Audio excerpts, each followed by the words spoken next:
Hi, my name is Gideon Rubin and I'm an artist based in London. I mainly paint, and in my work I paint oil on canvas.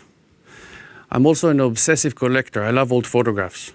Anonymous people, memories not mine but of other people. In my work I portray scenes of childhood often, like this, two boys and a girl.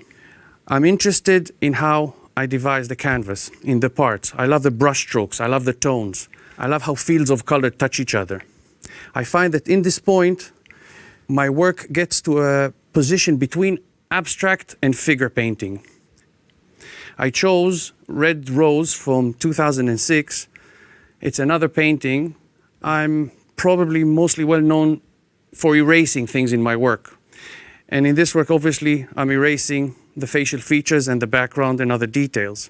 It's also the first painting I've actually used anonymous photographs to make an image. It's also the use of the white dress, the white paint. In a way, I enjoy how to describe a form just by tones, just by gradual small shifting of the color. And of course, there's also the red flower, which works as a sign, helps us read the whole painting.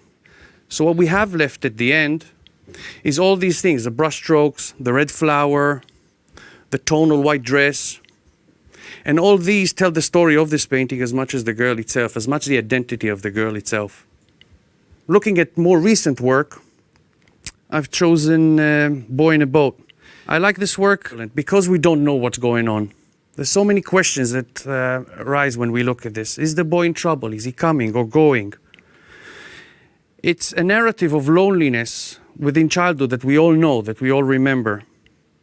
And I find the paint is able in these kind of works to shift and slip away, exactly like the narrative. When I don't work in the studio, paint in the studio, I travel a lot for my work.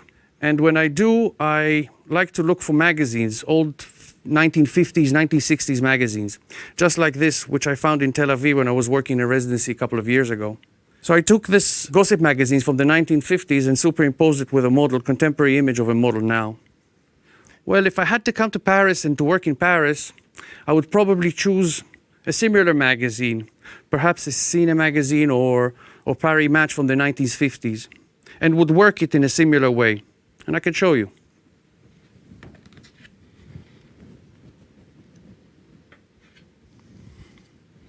Well, the first thing I would do is probably block the image in. I really enjoy the kind of matching the color to the original printing material. In the online age, it's almost like doing Photoshop really manually. And then I would probably go quite quickly to the features, to the facial features. And I would really continue until there's really almost no way of finding out who that person was. And what happens when I work that way, it's also they become sketches for bigger works.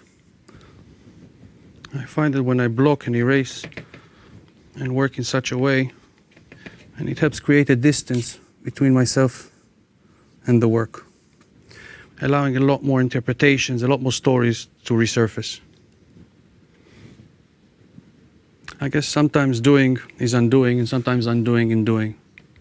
So that's the work. Thank you for looking at my work and listening to my story.